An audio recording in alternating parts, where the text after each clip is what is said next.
नमस्कार, good morning. सीधा सौदा के आज के इस मंडे एडिशन में आप सबका स्वागत है। बहुत इंटरेस्टिंग हफ्ता रहा पिछला। बढ़िया रिलीफ प्ले आउट हुआ, मोमेंटम हमें ले गया 17,350 के पार। अब आगे की राह कैसी रहेगी, ध्यान रखिएगा। एक ट्रंकेटेड वीक है, आज भी एक सैंडविच सेशन है, छुट्टी से आए, कल छुट्टी है महावीर जयंती के चलते, तो ऐसे में थोड़ा सा कॉशियस अंडरटोन जरूर रहेगा। लेकिन बढ़िया इक्विटीज में मोमेंट, तो हमारे ही नहीं ग्लोबली ऐसा ही मूड है। यूएस का फ्राइडे का सेशन दिखाइए स्क्रीन पे, 1.25 से 2.25% का उछाल था, ट्रेंडिंग डे था। डाउ इंट्राडे हाईस पे जाके बंद होता हुआ नजर आया। वहां के डेटा सपोर्टिव थे, कुछ इन्फ्लेशन रिलेटेड, उससे कंफर्ट आ रहा है लगातार। खैर, इस बीच कुछ समीकरण बदले हमारे लिए, क्योंकि हम थोड़े से ऑयल इंपोर्ट डिपेंडेंट इकोनॉमी हैं, थोड़े से ज्यादा सेंसिटिव हैं, और क्रूड ने तगड़ी उछाल दिखा दी है। तो जरा पिच पे कैमरा घुमाइएगा, पहले तो पिच दिखाइए कैसी है, पहले स्टेडियम वेडियम भरा कि नहीं भरा, लोग आए कि नहीं आए ये भी देख लीजिएगा। स्टेडियम तो खचा खच भरा हुआ है। आइए पिच की तरफ जूम करिएगा, ये आ गई पिच। ये तो हरी हरी सी है, ये कुछ मामला गड़बड़ा रहा है। हाँ, ये हरी और सख्त इसलिए है। नहीं, भोजपुरी में सुनाइए पब्लिक को, आजकल उसमें मजा आ रहा है क्रिकेट कमेंट्री में। मैं अवधि इलाके का हूँ, लखनऊ का। अब ये प्रॉब्लम ये नहीं हमारी नहीं है। अगर अवधि में होती तो मैं अभी शुरू हो जाता। लेकिन भोजपुरी में उतनी अच्छी बोल नहीं पाऊँ, बिना भोजपुरी नाराज हो जाएंगे कि गलत सलत क्यों बोल रहे हैं। नहीं, नाराज नहीं। हमने एक बार शो करा था, आपको याद है वो? हाँ। कौन सी मूवी आई थी तब हमने एक शो करा था, 12:30 वाला शो था, 12:30 वाला। बहुत चला था, बहुत मजा आया था लोगों को। तो लोग अप्रिशिएट करते हैं हमारे एफर्ट्स को। आप ट्राई करिए। तो ये जो हरी हरी घास दिख रही है ना आपको, हाँ। ये सब ओपेक वाला कमाल है। हाँ। और कल शाम तक तो सही लग रहा था, लेकिन अब ऐसा गड़बड़ कर दिया इन लोगों ने कि बॉल आपकी जो है ना दाएं बाएं जाएगी।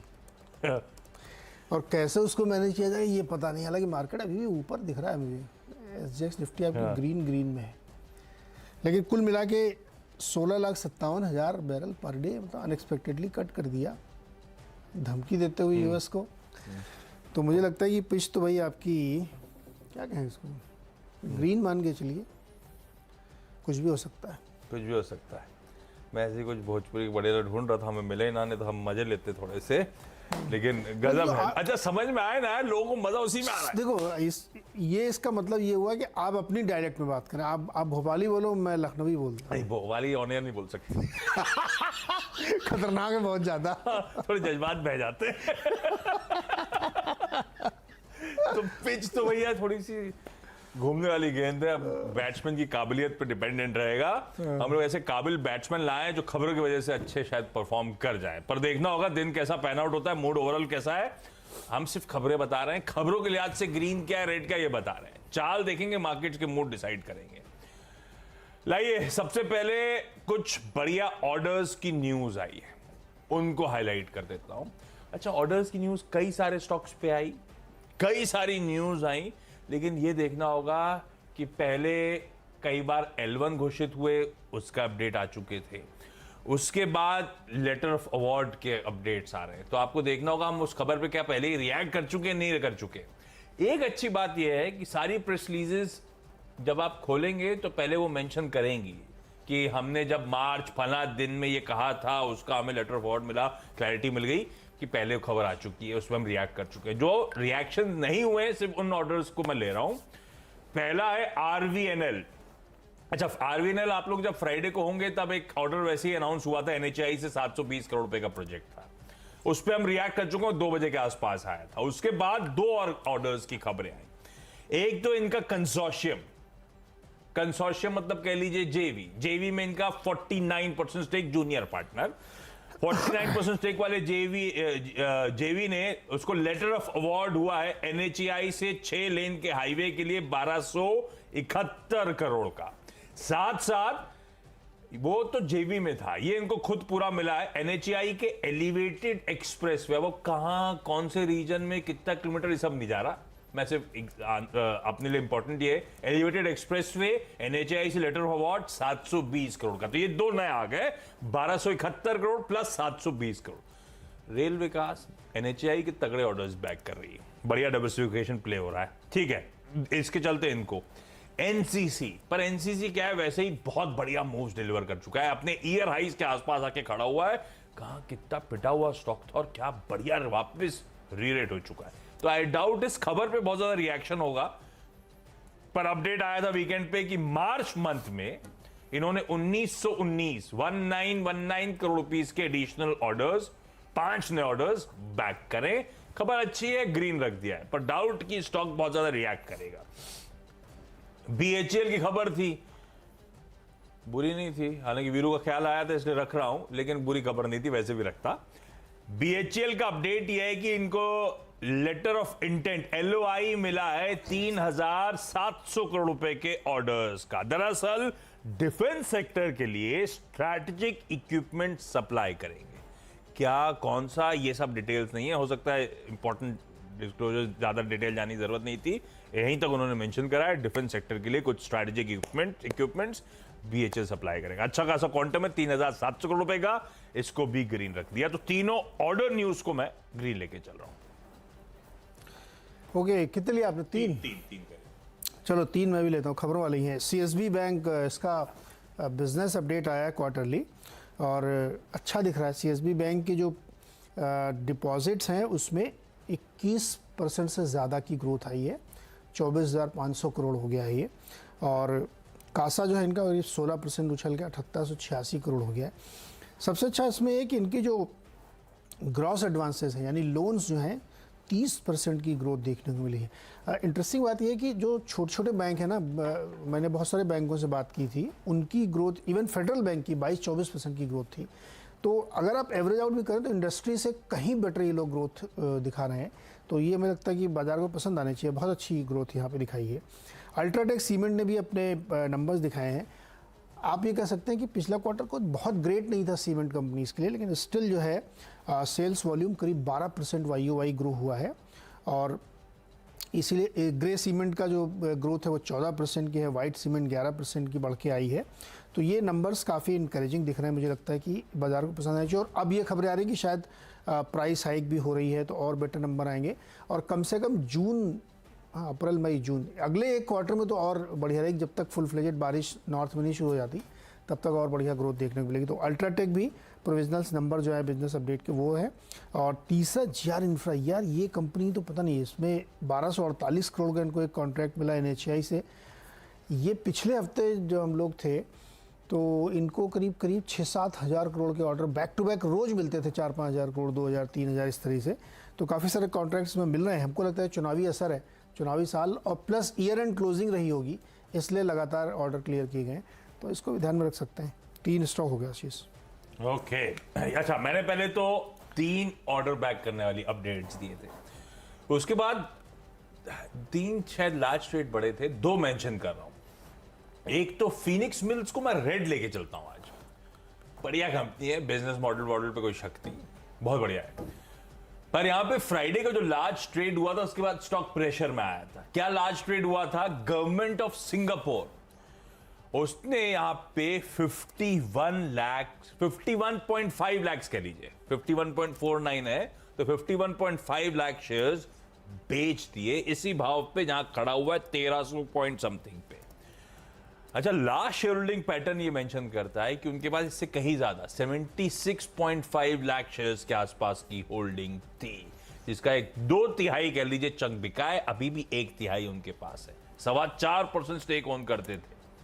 तो फिनिक्स मिल्स को अभी भी रेड लेके चलता हूं, ये ओवरहैंग बन गया है। अच्छे मूव्स वैसे स्टॉक ने एंजॉय करे थे, शायद आज लाल निशान के साथ ट्रेड करे, जैसे अच्छे ट्रेंडिंग डे फ्राइडे को भी दबाव में था। दूसरा श्रीराम प्रॉपर्टीज है, पर इसको ग्रीन रख दिया, इसमें भी लार्ज ट्रेड हुआ, इसमें भी एक बड़ा प्लेयर बाहर हुआ। WSI, WSQI, VXX है लंबा चौड़ा नाम। दरअसल ये वॉल्टन स्ट्रीट कैपिटल की एसोसिएट कंपनी, एक प्राइवेट इक्विटी फर्म है, जिसने फ्राइडे को इस कंपनी के 2,42,00,000 शेयर्स बेचे, 55 के भाव पे माल बिका। और इनके पास ये पूरी की पूरी जो चंक था वॉल्टन स्ट्रीट कैपिटल के पास 14.25% का, वो पूरा फ्राइडे को बिक गया है, वो ओवरहैंग खत्म। सवा 14% स्टेक बिकता है, स्टॉक 9% मजबूती के साथ बंद होता है, क्योंकि किसी औरम रियल एस्टेट डेवलपर्स ने वो पूरा का पूरा चंक एक्वायर कर लिया। औरम मैं अब ढूंढ रहा था तो मुझे तो शायद पता चल रहा है कि मुंबई बेस्ड एक प्रॉपर्टी डेवलपर है जिसने श्रीराम प्रॉपर्टीज में वो पूरा चंक अब्सॉर्ब करा है। बड़ा पिटा हुआ स्टॉक था, फ्राइडे को अच्छे मूव्स बने, अगर कोई ओवरहैंग था किसी पी प्लेयर का तो उसने पूरा एग्जिट कर लिया। मुझे लगता है श्रीराम प्रॉपर्टी शायद आज ग्रीन में नजर आए, ऐसा इंटरप्रिटेशन है, नॉट नेसेसरली ऐसा हो। ये सारे स्टॉक से वॉच लिस्ट पे रखने का है, वो मार्केट का बिहेवियर और उनकी रैशनल रीजनिंग अलग हो सकती है। एक प्रॉपर्टी की चर्चा हो गई तो गोदरेज प्रॉपर्टीज को भी मेंशन कर देता हूं। ये धीरे धीरे कुछ एग्रेशन दिखा रहा है। लास्ट वीक मुझे याद पड़ता है बेंगलुरु में कुछ लैंड बैंड एक्वायर करने की अपडेट्स आ रही थी धीरे धीरे। अब वीकेंड पे एक और इंटरेस्टिंग अपडेट है। इन्होंने पुणे वाले खास तौर पे जानते होंगे, कोई सतपुते साहब, कोई सचिन वगैरह सब सुन रहे होंगे आई एम श्योर। वहां पे एक बड़ा अपमार्केट एरिया है कोरेगांव पार्क, वहां पे एक लैंड एक्वायर कर लिए गोदरेज प्रॉपर्टीज ने। लग्जरी रेजिडेंशियल प्रोजेक्ट वहां पे खड़ा करेंगे, 7.5 लाख स्क्वायर फीट का। एस्टिमेटेड रेवेन्यू पोटेंशियल उस प्रोजेक्ट का 1,000 करोड़ रुपए है। 1,000 करोड़ रुपए एस्टिमेटेड रेवेन्यू से कोई वैसे कोई मायने नहीं होते। अच्छा खासा लैंड है, बढ़िया बिल्डिंग बनेगी, 1,000 करोड़ रुपए का माल बेचेंगे, पर इनकी लागत क्या आती है और दूसरा वो लैंड कितने में एक्वायर करिए ये इन्होंने मेंशन नहीं करा है। लैंड की एक्विजिशन कॉस्ट मेरे पास नहीं है, पर ठीक है, इसको मैं ग्रीन लेके चलता हूं। प्रॉपर्टी स्पेस में खैर रियल एस्टेट में सबसे ज्यादा पिटा हुआ मार्की नेम्स में से एक काउंटर, पर ये कुछ स्ट्रैटेजी शायद बदल रहे हैं। मैनेजमेंट से किसी केवाईसी में चर्चा तो पहले तो सिर्फ जेडीए करते थे, अभी बेंगलुरु में भी लैंड खरीदने की कोशिश, जेडीए वाला बेंगलुरु में तो उनका एक प्रोजेक्ट है नहीं, अभी वो लास्ट वीक उन्होंने लैंड खरीदी थी, अभी फिर लैंड खरीद रहे हैं। जेडीए का स्ट्रक्चर इनका कुछ गड़बड़ा है, क्योंकि स्टॉक 2,500 वाला पिट के 3 डिजिट पे आ गया था। 3 डिजिट में आ गया। कुछ तो गड़बड़ हुआ इनके साथ, स्ट्रैटेजी बदली गई है। कोरेगांव वो ना आईटी पार्क है ना? नहीं, वो नहीं है। ओशो कम्यून, जर्मन बेकरी, फिरंग्स, वो बहुत सारे वो क्या कहते हैं उसको, फार्म हाउस टाइप के। वो हम कोरेगांव पार्क से थोड़ा आगे निकल जाए नॉर्थ मेन रोड पे तो वो वाला हाँ याद है, ताजा कर रहा है। गोदरेज प्रॉपर्टीज सिर्फ ग्रीन रख देते। ओके, तो गोदरेज प्रॉपर्टी ध्यान रखिएगा। नहीं, वो कोरेगांव से एक बार मैं गुजरा था, हाँ। तो किसी ने मुझे दाएं बाएं दिखाया, बोला ये बहुत सही जगह है ये। कोरेगांव पार्क में दरअसल 2 मेन रोड है, north main, south main road. North main road पे चलते चले जाओगे स्ट्रेट, आप तो आप सही कह रहे हो। आगे जाके पहले तो एक जमाने में वहां पुणे खत्म हो जाता था, और उसके आगे जो फार्म हाउसेस थे उसमें पार्टीज वार्टीज वीकेंड, एग्जैक्टली वही वाला, वही रोड से गुजरा अब तो था। खैर पूना बहुत फैल गया उसके आगे। तो खैर ध्यान रखिएगा इसमें, और अच्छी प्रॉपर्टीज बनाएंगे तो आप लेने की भी सोच सकते हैं प्रॉपर्टी। अच्छा चलिए, मेरा अगले 3 स्टॉक्स में प्रॉपर्टी की बात चले तो EIH एसोसिएटेड होटल्स को देखिए, इन्होंने भी ये है 40 एकड़ ज़मीन आंध्र प्रदेश सरकार से लीज पे ली है 94 साल के लिए, और उसमें 4 साल कंस्ट्रक्शन पीरियड जो ले, लगभग 100 साल की 99 ईयर्स की लीज होती है, तो वो इन्होंने ली है। और यहाँ पे एक ये लग्जरी 5 स्टार होटल बनाएंगे विशाखापट्टनम में। तो ये मैंने इसलिए लिया क्योंकि होटल इंडस्ट्री में जिस तरीके की ग्रोथ देखने को मिल रही है और बहुत ज़बरदस्त रैली है, तो हमने लास्ट वीक लेमन ट्री के मैनेजमेंट से बात की थी। लेमन ट्री का ये कहना था कि पिछले 20 सालों में उतना प्रॉफिट इन कंपनी ने कमाया जितना नेक्स्ट 3-4 ईयर्स में कमाएंगे। इस तरीके की रैली होटल में है, तो EIH भी हो सकता है उसी की तैयारी कर रहा हो।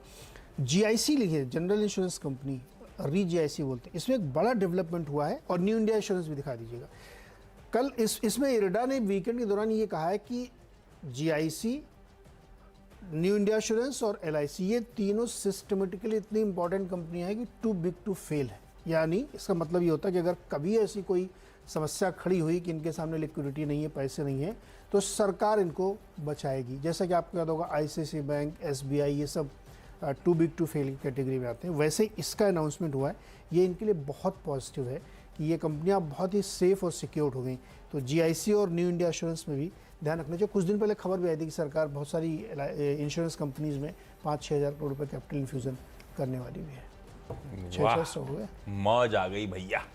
ये रवि किशन की लाइन थी जब धोनी ने छक्का मारा था, बहुत फेमस। मौज आ गई, मौज आ गई भैया।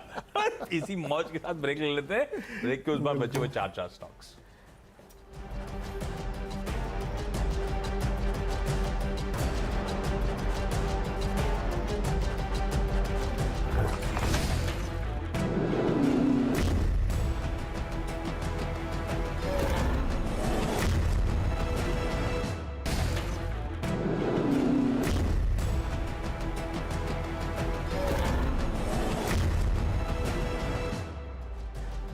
स्वागत है एक बार फिर से आपका। और अगले 4 स्टॉक 7, 8, 9, 10 में 7 और 8 नंबर पे ONGC और OIL है। इनको ग्रीन में रखा है। बिल्कुल साफ स्टोरी है कि क्रूड में इतनी ज़बरदस्त तेज़ी जो बनी है, अभी 5-6-7% ऊपर चला गया, $85 के आसपास है। और अभी उम्मीद है कि ये $90 को भी क्रॉस करेगा, क्योंकि जो प्रोडक्शन कट किया गया है 16.5 लाख बैरल पर डे का, ये अनएक्सपेक्टेड था। बाजार ने इसकी उम्मीद की नहीं थी, तो इसकी वजह से इन कंपनियों को फ़ायदा हो सकता है। हालांकि इसके साथ एक कैच है, अभी सरकार विंडफॉल गेन टैक्स बढ़ा देगी इस पर, लेकिन फ़िलहाल के लिए आप ये कह सकते हैं कि चूँकि अभी तो एक महीने 1.5 महीने तक जो है, जब तक रिवीजन नहीं होता तब तक इनकी थोड़ी बहुत कमाई हो जाएगी, तो इस पर ध्यान रखा जा सकता है। 8, 9 और 10 नंबर के शेयर हैं IOC और HPCL। देखिए OMCs के लिए बिग निगेटिव है ये। हम लोग इसलिए नेगेटिव कह रहे हैं क्योंकि अभी बड़ी मुश्किल से ये लोग अपना सब कुछ ठीक ठाक कर पाए थे, और अभी ऑयल प्राइसेस बढ़ गए हैं, तो और चुनावी वर्ष है, तो क्या सरकार चाहेगी कि पेट्रोल डीजल हर दिन 25 पैसा 30 पैसा बढ़े? नहीं बढ़ने देगी। तो उसकी वजह से OMCs के सामने फिर वो अंडर रिकवरी खड़ी होना शुरू हो जाएगी अगर क्रूड ऐसे ही $90 के ऊपर सस्टेन करता रहेगा तो ये एक बड़ी मुश्किल हमको लगता है OMCs के सामने है। और अभी देखिए, आपने याद किया होगा कि चुनाव का असर यह था कि LPG पे 200 रुपये 250 रुपये पर सिलेंडर सब्सिडी सरकार ने दी है, तो OMCs के लिए थोड़ा सा अच्छी खबर नहीं है आज की। पेंट और ये सब भी इसमें शामिल कर लीजिएगा, लेकिन हमने ये दोनों लिया है। तो अच्छे ग्लोबल क्यूज के बीच ये तेल की खबर सच से अंदर घुस गई। अमानत में खयानत हो गया। ग्रीन पिच थी ना, देखिए अब कैसे बॉल घूमी है, क्यूज गड़बड़ा गए। अच्छा, एक और पेग। हमने बहुत सारी चीजें, कच्चे तेल मैं भी लेके आऊंगा, लेकिन पहले ऑर्डर बुकिंग, लार्ज ट्रेड वैसे चले थे। उस कड़ी में अब जो ऑटो सेल्स के अब तक नंबर्स आए, कुछ कंपनियों के अभी भी पेंडिंग है, जो आ चुके हैं उनमें से जो ठीक ठाक लग रहे हैं उनको मेंशन करता हूं। अब हीरो मोटोकॉर्प एक्सपेक्टेशन से बेहतर नंबर्स है भाई। कोई नोमुरा एक्सपेक्ट कर रही थी कि 4,90,000 यूनिट्स बेचे जाएंगे, बिके 5,19,000, तो एक्सपेक्टेशन से बेहतर नंबर है। पिछले साल इसी मंथ में 4.5 लाख यूनिट्स थे, तो वहां से भी एक अच्छा जंप देखने को मिल रहा है। एक्सपोर्ट्स पेन में है, 51-52% एक्सपोर्ट्स पे डिक्लाइन है, पर हीरो मोटोकॉर्प अपने एक्सपोर्ट्स के लिए जानी नहीं जाती है। अब 5 लाख जब गाड़ी बेचती है, उसमें 15-20 हजार सिर्फ एक्सपोर्ट्स होता है, तो एक्सपोर्ट से कोई टेंशन नहीं है। इन्होंने बार बार कहा था डोमेस्टिक मार्केट की स्ट्रेंथ नजर आ रही। याद है आपको, जब मार्च के सेल्स, उससे पहले जब अपडेट्स भी आ रहे थे, तो हर प्रेस रिलीज में यही मेंशन कर रहे थे। वो दिख रहा है एक्चुअली, डोमेस्टिक सेल्स अब 21% का साल दर साल जंप दिखा रही है। तो हीरो मोटोकॉर्प को ग्रीन रख देता हूं। अतुल ऑटो को मैंने ग्रीन रखा है। वो 3 व्हीलर ऑटो मैन्युफैक्चरर लार्जली उसके लिए जानी जाती है, गुजरात बेस्ड कंपनी, जिसमें किसी मार्की इन्वेस्टर ने बीच में स्टेक लिया था, तो उसके बाद री-रेट भी तगड़ा हुआ है स्टॉक। कुल सेल्स 114-115% बढ़ी, साल दर साल बढ़ी। तो मैंने कहा हो सकता है बेस का इंपैक्ट हो, तो मैंने मंथ ऑन मंथ भी देखा, तो फरवरी से भी 48% का जंप है सेल्स में, तो सेल्स तो बढ़िया है। और ईयर टिल डेट, यानी कि अब तक अप्रैल से लेकर मार्च तक की 59% का सेल्स में जंप। तो अतुल ऑटो के नंबर्स अच्छे, ग्रीन कर दिया इसको मैंने। मारुति सुजुकी को ग्रीन लेके चलता हूं। है एक्चुअली 1.7 लाख यूनिट्स पिछले साल, 1.7 लाख यूनिट्स इस बार, पर एक्सपेक्टेशन ये थी कि 1.57 1.55 लाख यूनिट्स होंगे, तो एक्सपेक्टेशन से बेहतर नंबर है, इसीलिए मेंशन कर रहा हूं। और ये highest ever total annual sales हो गई FY23 की, 19.66 लाख यूनिट्स मारुति ने इतनी गाड़ियां बेच दी इस साल। ये हाईएस्ट एवर नंबर है इनका, ग्रीन रख देता हूं। देखते हैं ऑटोस कैसे बिहेव करेंगे, पर ये नंबर्स इंटरेस्टिंग थे तीनों, इसीलिए सिंगल आउट करा। और जहां तक क्रूड की बात है, गजब का उछाल, $79 वाला $84-85 पे आज सुबह $6 का बढ़िया डिफरेंशियल बन गया। HOEC मेंशन करके जा रहा हूं, जो तेल और गैस दोनों प्रोड्यूस करती है डोमेस्टिकली। HOEC के लिए सेंटिमेंट पॉजिटिव बन जाता है, इसीलिए ग्रीन। इस नोट पर क्विकली छोटा सा ब्रेक के उस पर लौटेंगे, तो इन टीम्स का एक quick wrap up.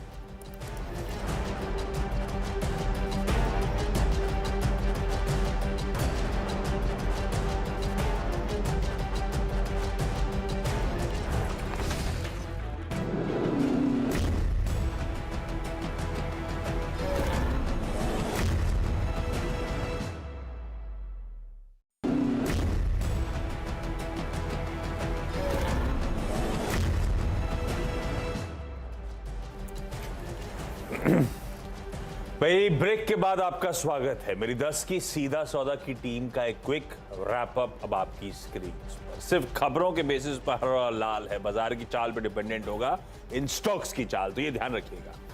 Order fresh order back करने के अपडेट्स हैं आरवीएनएल, एनसीसी और बीएचईएल, इसीलिए तीनों ग्रीन।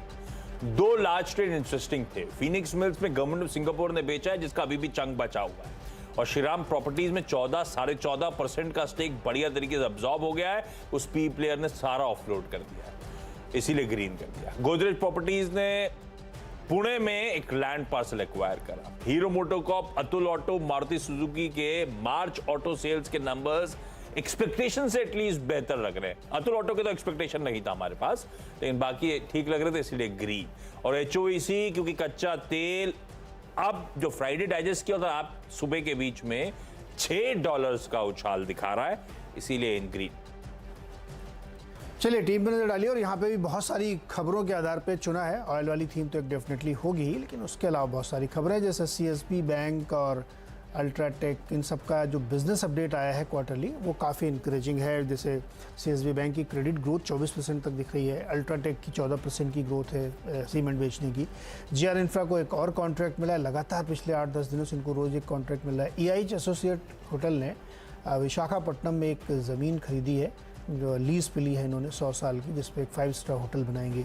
GIC और न्यू इंडिया एश्योरेंस को सरकार ने कहा है कि टू बिग टू फेल की कैटेगरी में आ गए हैं। ये इरडा की तरफ से ये बाकायदा कहा गया है, तो यानी अब इनको जो है किसी तरह की पूंजी की दिक्कत कभी नहीं होने दी जाएगी। ONGC और ऑयल इंडिया इसलिए क्योंकि कच्चे तेल के दाम 6% 7% बढ़ गए हैं और बढ़ने की उम्मीद है, इसलिए इनको फ़ायदा हो सकता है। लेकिन कॉन्ट्रेरी है कि IOC, HPC, BPC इन सबको नुकसान होगा, तो IOC और HPCL हमने रेड में रखे हैं।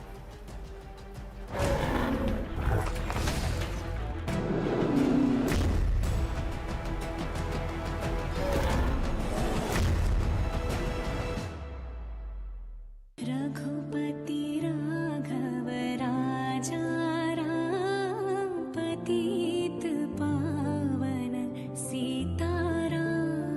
सीताराम सीताराम, भज प्यारे तू सीताराम। हम चाहते हैं कि यह ऐसा केंद्र बने जो कला, संस्कृति और ज्ञान की त्रिवेणी का संगम हो।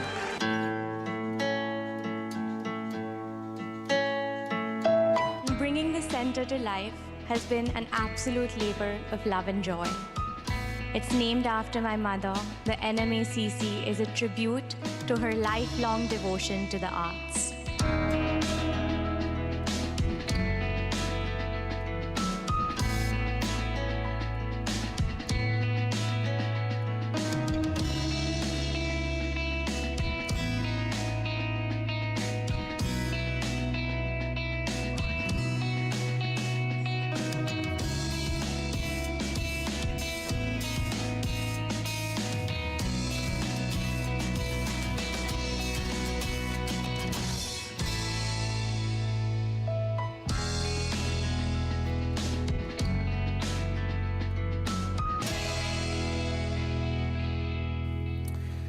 तो ये बेहद ही खूबसूरत नीता मुकेश अंबानी कल्चरल सेंटर जो BKC में है, शानदार है, अद्भुत है। इसका साइज़, इसकी जो पूरी आभा है ना, कमाल की है। हमने फ्राइडे को इस पर एक और स्टोरी चलाई थी। ब्यूटीफुली, बहुत ही बड़ा बना है, बहुत सारे लोगों के लिए। ऐसी मुंबई में एक बहुत खूबसूरत जगह की ज़रूरत थी। आप पुराने NCPA तमाम जो पुराने हॉल हैं वो बहुत पुराने हो चुके हैं, उनमें ये आपको एकदम अप मार्केट वर्ल्ड क्लास लगेगा। सेंटर फॉर परफॉर्मेंस होगा ये। Centre for performance, cultural activities के लिए, म्यूज़िक शोज़ के लिए, थिएटर्स के लिए, आर्ट्स के लिए, ट्रेडिशनल चीज़ों के लिए बहुत ही ज़बरदस्त जगह है। और इसका बाकायदा 3 दिन फंक्शन चले और अब प्रॉपरली ये लॉन्च हो गया। तो आपने तस्वीरों के जरिए देखा ही होगा, क्या शानदार बना है, बहुत ही शानदार है, मतलब वर्ल्ड क्लास। अगर आप कोई ग्लोबल इवेंट यहाँ पे करेंगे तो आपको लगेगा आप कोई अच्छी जगह में इवेंट हो रहा है। सही है। तो ये तो जब इवेंट होगा तभी, क्योंकि पता है मैं पढ़ रहा था तो उसमें था कि आप फला जगहों से टिकट बुक कर सकते हो, तो ये डेली भी आप जाके उसके कुछ होता रहेगा। जो भी इवेंट होते रहेंगे, बुक माई शो में आप जाके टिकट खरीदिए। और नहीं मैंने रडार पे है ना, ऑन अ सीरियस नोट है। एक्चुअली देखना चाहिए इसको, देखना चाहिए। सबसे पहले अपफ्रंट निपटा दूं। क्योंकि आप यहाँ से जब भोपाल जाएंगे तो लोग पूछेंगे वो देखा है क्या, आप कहोगे नहीं देखा है। भोपाल जाने का देते हो आप। पूछे कैसे बेचारे। तो इसलिए कम से कम ये जरूरी है, क्योंकि यहाँ लोग एक्सपेक्ट करते हैं कि तुमने मुंबई में तो सब पूरी दुनिया देख ली, तो देख लेना। हाँ, कई सारी एक्चुअली कई सारी चीजें चुपचाप निकल लेता हूँ मैं। लोग मुझसे पूछते अलीबाग, हमने कहा नहीं, अब सच में आज तक मैं अलीबाग नहीं गया हूँ। तो इसलिए कुछ चीजें केवल इसलिए कि कोई पूछे तो बताने के लिए देखना चाहिए। चलो खैर हम लोग इसको देखेंगे, लेकिन वापस लौटते हैं मार्केट में। और आज ओपेक की गुगली कैसे खेलेंगे आप, भोजपुरी स्टाइल में खेलिए। ये तो वीरू अपनी शायरी में खेलेंगे। हाँ है क्या, शायरी वायरी है क्या? नहीं नहीं, हाँ नहीं शायरी है, लेकिन मैंने ओपेक की गुगली को थोड़ा किनारे ही रखा है। हाँ ठीक है, हम अपने पे फोकस करेंगे। हाँ। ठीक है, अर्ज करता हूँ, गौर फरमाइएगा नीरज जी के मशवरा दो कुछ तो बताओ कि ये दौर कैसा है। मशवरा दो कुछ तो बताओ कि ये दौर कैसा है, जिसकी मैं दुआ किया करता था ये तो बिल्कुल वैसा है। अभी और चले ये मौज, ये घूमने फिरने का दौर ये मुमकिन है। अभी तो छुट्टी से आया हूँ, कल फिर छुट्टी का दिन है, कल फिर छुट्टी का दिन है।